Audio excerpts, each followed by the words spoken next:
relates to the Planning Bureau, as it is now called.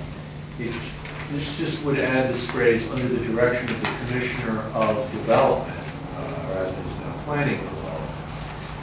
And then the Office of Planning is reporting to the Commissioner of Development. This is not, that wouldn't be any kind of jurisdictional change because there is already enough language in that article of the Charter 8 that the Planning Bureau does report to that commissioner, but this would clarify it. It also, the budget already has the Planning Bureau in the Department of Planning and Development, so this would just clarify that. Now here, the final change we see from this commissioner, proposed change, is there's a typo on the submission. It says BA, section BA, it should be that C3A rather than BA, that was just a typo. So, yeah, where it says Part E, and then immediately below that there's a section symbol, and it's BA, that should be section symbol C3A. You know, the charter always begins with a C for the sections. That's just, it looks like C3A instead of BA 1613. Correct. So take that whole BA 1613 out. Just take the B out and add a C3. Somehow the...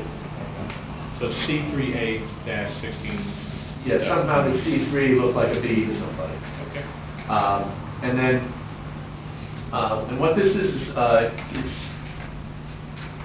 the Office of Downtown Waterfront Development is now and in the budget and reporting to the Commissioner of Planning and Development. And what Mr. Kervin pointed out was that there was a previous change to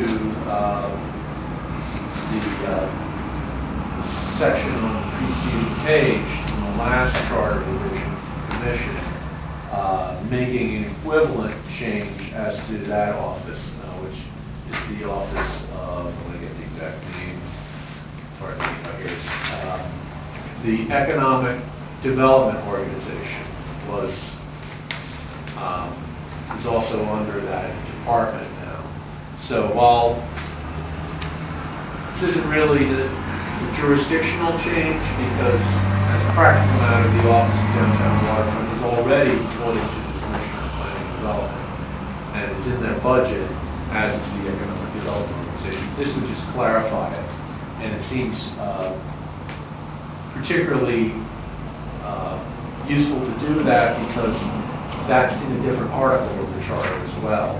So it's not in the article for that department. So it seems like a cross-reference like this, clarifying the authority issue would be helpful. But again, it's really as a practical matter, it's more of a cleanup type of a change, and whether it's enough to go for a referendum, probably not. Like I said, those are all the changes that we got from the Commissioner of Planning and Development. If anyone has any questions, or yes. So there's absolutely no change in budget. There's no change in way the monies are allotted. It's just strictly title changes and Yes. cleaning up language. Just cleaning up And language. Not just is there potential for it? Can it be utilized to do something else? These changes that we're making. I don't think so. It's already in his budget, in the Planning and Development's budget, 100%. So it doesn't create a new office, it's just renaming of offices and clarifying points. Yes. I mean, the only reason I would say that this section C3A 16.13 is a little bit jurisdictional is that in the plain language of it, there's now a line of authority that wasn't there before. But as a practical matter, that's already happening. But so whether, I mean, I wouldn't say this is a curtailment that would trigger the municipal home rule law, but it's bordering on that. Probably this change has really been made administratively already, as far as now. So in the budget. As far as the way the personality people are already dealing with it. Yes, but this would sort of formalize it. Put it that way. How will these Is there a change- reason, I'm sorry.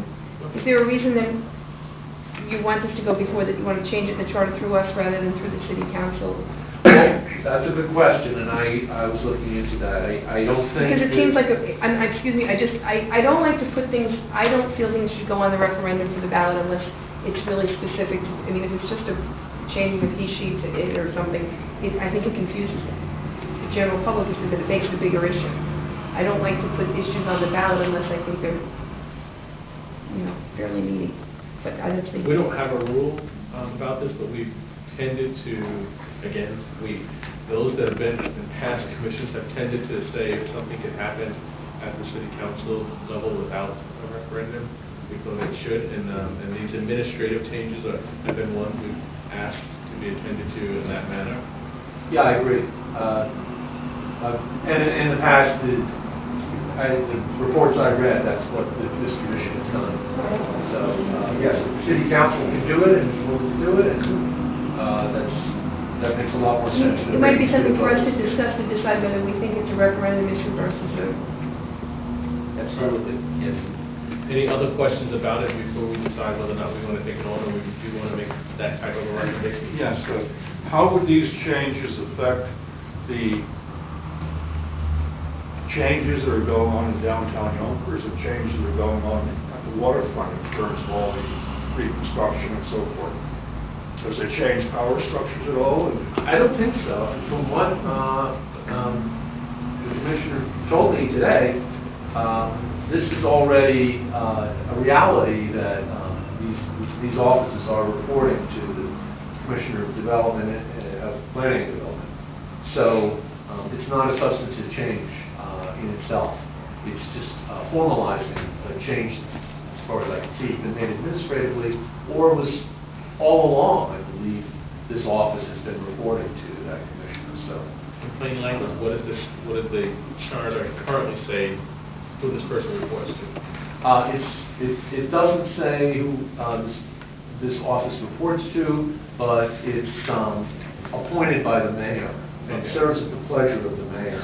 And that's true for the Economic Development Office too. What I'm told, the reason it puts it that way is that makes the positions exempt from civil service, and that they're serving their appointed positions.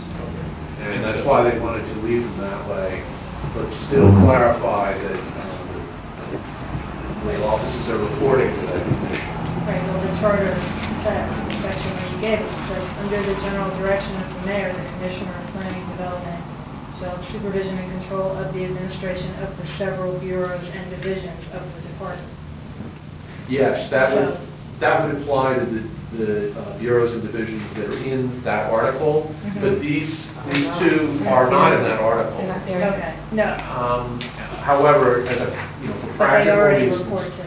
they already, it's, Right, because they it's already under the report to general the commissioner. development Right. theme.